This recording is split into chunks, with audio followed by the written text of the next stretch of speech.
রে গদাই, আমি ভাবছিলাম তোকে আমি ঝামা পুকুরে নিয়ে যাব।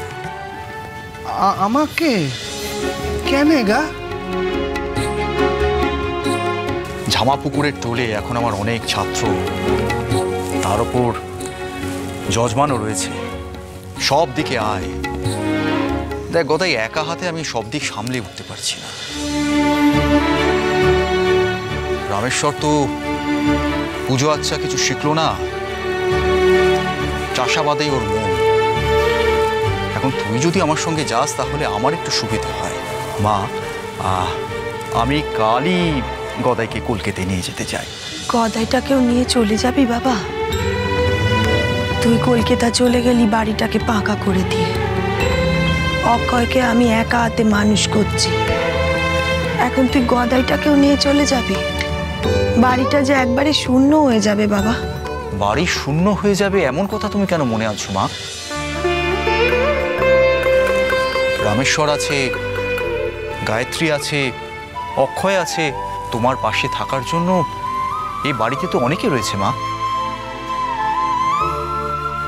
তাছাড়া গদাই কলকাতায় গেলে আর কিছু না হোক, যদি যজমানি করতে পারে তাহলেও তো এই সংসারের একটু সুরাহা হয়। নিজে চোখেই তো দেখলে মা, কেমন পঙ্গপাল এসে সব ফসল নষ্ট করে দিয়ে চলে গেল। ঘরে অর্থ মজুদ যদি না থাকে তাহলে সংসার চলবে কেমন করে মা? গদাইয়ের পাণ্ডিত্য আছে, শাস্ত্রে ও পারদর্শী, পুজো আচ্চার কাজও ভালো জানে। ও গেলে যজমানি সামলাবে আর আমি সামলাবো টোল। হ্যাঁ, কথাটা অবশ্যই তুই ঠিকই করেছিস। যাক তাহলে, গদাই তোর সাথে যাক। বাহ বাহ বাহ বাহ, তোমরা নিজেরাই দেখছি সব সিদ্ধান্ত নিয়ে ফেলেছো। যে যাবে তাকে তো একটিবারও জিজ্ঞেস করছো না আমি যেতে চাই কি না, সে কথা তো জানতে চাইছো না তোমরা। তা অবশ্য ঠিক, গদাইয়ের মতামতটা একটু নাও দাদা। রামেশ্বর, গদাইয়ের আবার কি মতামত নেবো আমি? আচ্ছা, এখানে ওর কোন রাজকার্যটা আছে আমি শুনি। তুই কি ভেবেছিস আমি তোর কোনো খবর রাখি না? আমি তোর সব খবর রাখি গদাই।